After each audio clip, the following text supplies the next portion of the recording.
Ganun na lang po ba yun, Nay? Ganun na lang ba kadali sa inyo para makalimutan yung anak ninyo? Pero paano po ako? Ang tagal ko kayong hinintay.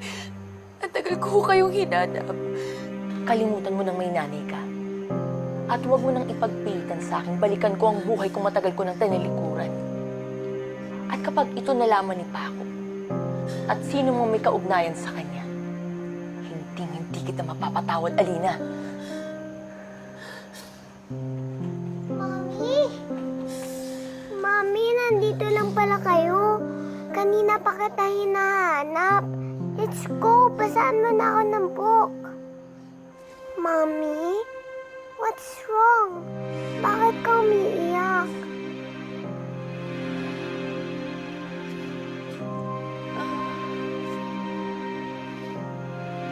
Wala, anak. Napuwing lang si Mami.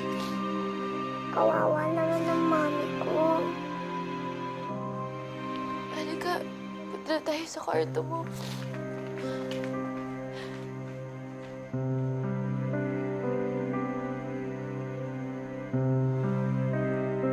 Yael, ano ba yung sinasabi nilang problema mo? Yael, tumingin ka nga sa akin.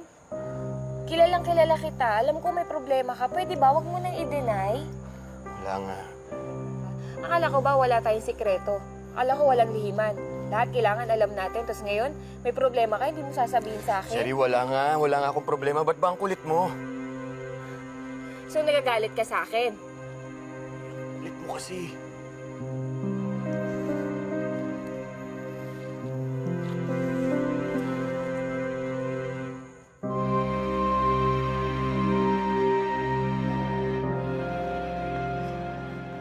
Ano naman siya? Si Lisa. Nandun. Lisa. Lisa, hindi mo na kailangan gawin to. Hindi na ako tatanaw ng utang ng loob sa'yo. At ayaw na kitang makita at ayaw na kitang makasalamuha. Naintindihan mo ba yon? Kaya tumabi ka dyan at paraanin mo ko. Hindi kita pararaanin, Lisa. Hanggat hindi mo ako kausapin ng maayos. Ang hirap kasi sa'yo, ang hirap mong umintindi. Bakit? Ano pa bang dapat kong intindihin, ha? Kaya ako kayo pinatira dito ni Nana Mercy para makahingi ako ng sorry sa'yo. Hindi ko na kailangan ng sorry mo. Would you please just shut up and listen, Lisa? Kung ayaw mong tanggapin ng sorry ko, pues ito, tatanggapin mo kaya? I love you, Lisa, ha? Mahal kita. Ano? Hindi pa rin? Ito.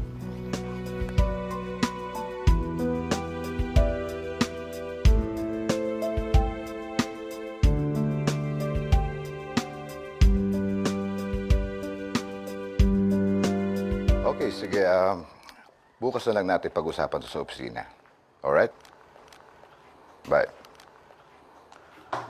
Sinong babae yan? Si Mira? I already told you. Siya ang espesyal na babae sa buhay ko. Ang babaeng ipinalit mo sa ina ko nung nabubuhay pa siya? Bakit kailangan mo pang iuwi yan dito? Bakit hindi? Bahay ko to. Bahay niyo ng mama ko. Victor, wala na ang mama mo. Kaya kailangan mo pang iuwi yung kapit mo rito. Wala pa nga isang taon nung namatay si mama. Hindi pa tayo nagbababang luksa. Binalangya mo ng ina ko nung nabubuhay pa siya. Kaya ba man lang alaala niya, hindi mo kaya bigyan ng respeto? Kahit kailan ay hindi ako nawalan ng respeto sa mama mo. Victor, you don't even know how it was between us.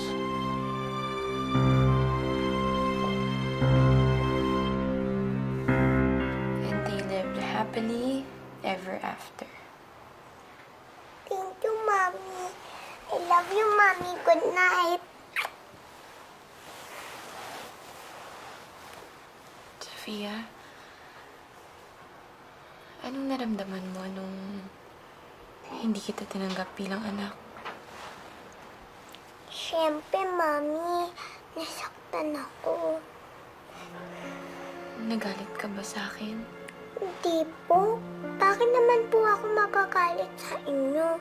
May sakit ka eh. Tsaka mami kita, di ba? Tsaka alam ko, kahit anong mangyari, love mo pa rin ako. Di ba, mami, love mo pa rin ako?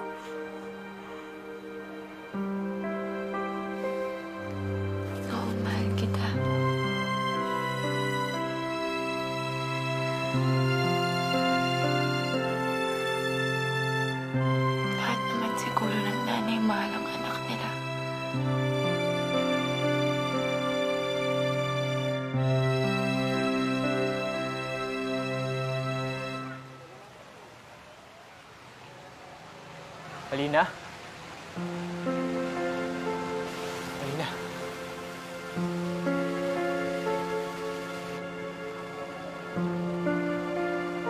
Ikaw nga.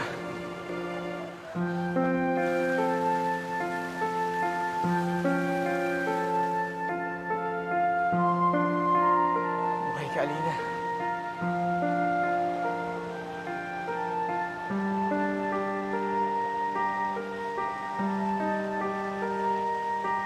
Hindi mo na ba ako nakaalala?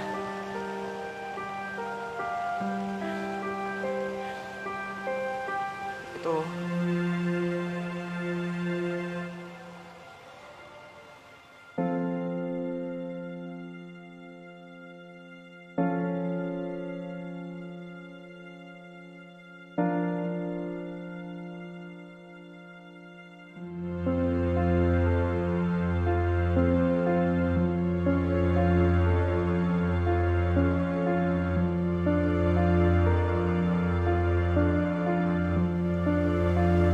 Alina?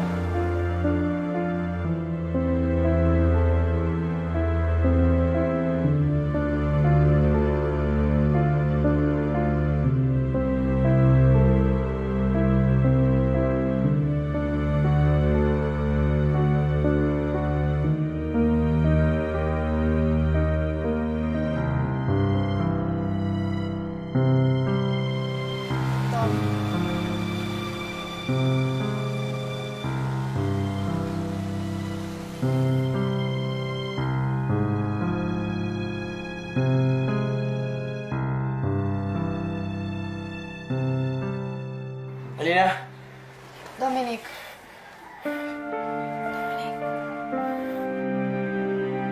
Alina? Dominic.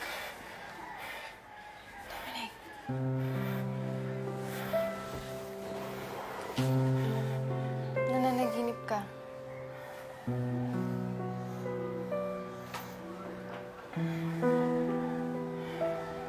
Si Alina. Tinatawag mo yung pangalan niya kanina.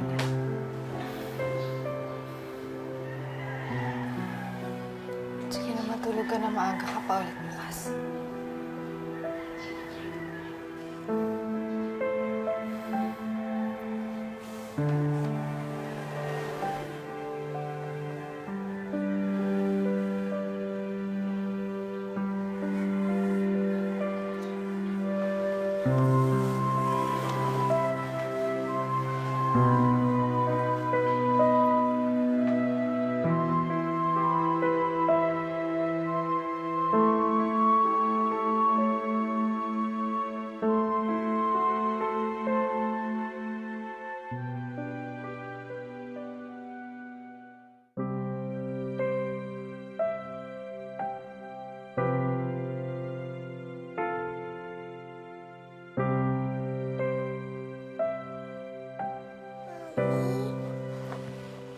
Mami, saan po kayo pupunta? Wala. Sige na, matulog ka na, Sofia. Huwag po kayo umalis. Huwag niyo po kong iwan. Hindi ako aalis. Hindi kita iiwan.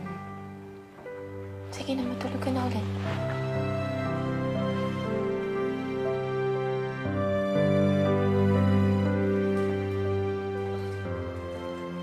Gising ka pa.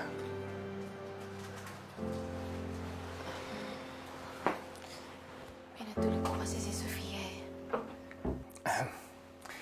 Salamat ha. Salamat.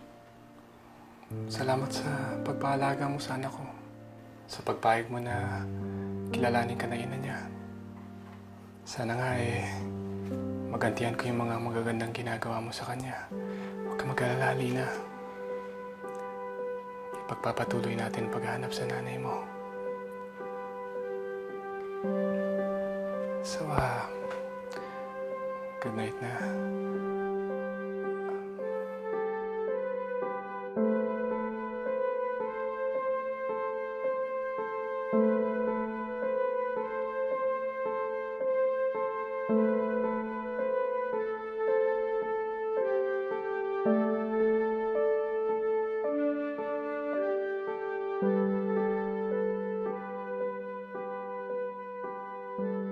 Sa inyo, sa tulong na yun. Yan. Yael, Jerry, anong ginagawa mo dito? Paano ka nakatakas sa inyo? nagpaalam mo kasi sa security eh. Ang sabi ko, bibili lang kami ni Manang ng gamot, kaya kasama ko siya. Yael, sorry ha kung nag-walkout ako ng isang gabi. Alam ko kasi kasalanan ko talaga eh. Dapat hindi kita kinulit. Hindi ko lang kasi kaya na hindi tayo magkaayos. Jerry, ako dapat yung humingi ng sorry. Kasi ako yung naglilihim eh. Pero handa na ako magtapat. Handa mo akong pakinggan. Bukas, Yael, magkita tayo. Makikinig ako. Kung ano man yung tatanggapin ko. Tandaan mo lang. Tatanggapin ko kahit paanong lihim mo. Ganun kita kamahal. Basta, magkita tayo sa dating tagpuan, ha? Jerry, tara na, uwi na tayo. Yael, aalis na ako. Basta bukas, ha?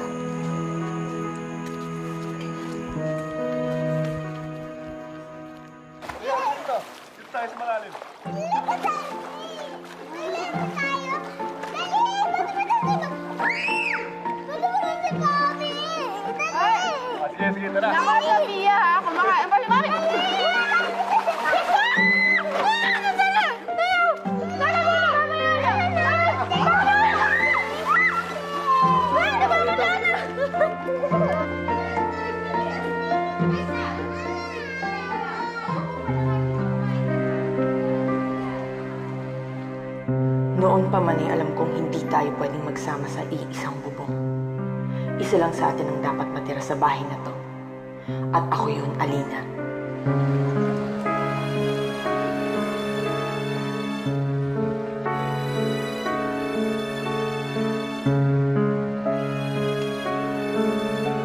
Alam mo, mabait na bata yan si Alina.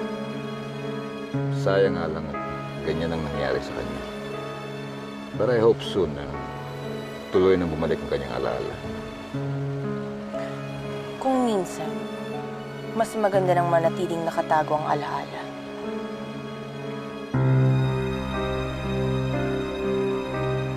Anong ibig mong sabihin, honey? Meron ka bang mga alaalang hindi maganda? Na ayaw mo nang balikan? Wala. Walahan.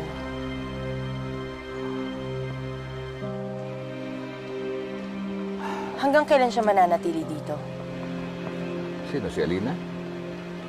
Hanggang bumalik siya sa normal. Kailan yun? Paano kung bumalik na pala, hindi lang niya sinasabi? Hindi mo siya kilala ng lubos, honey. Paano kung nagpapanggap lang pala siya?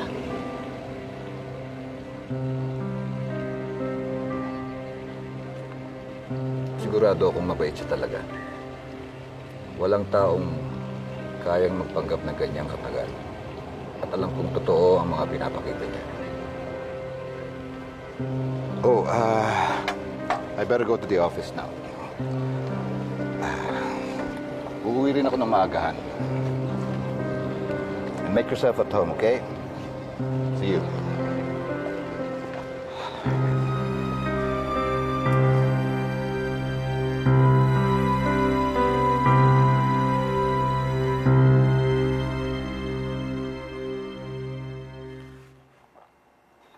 Nakapasok na ako, Lilet.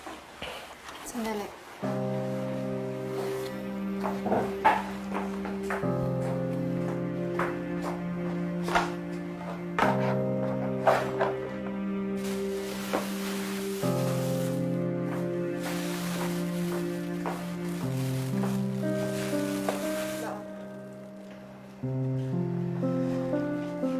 Salamat.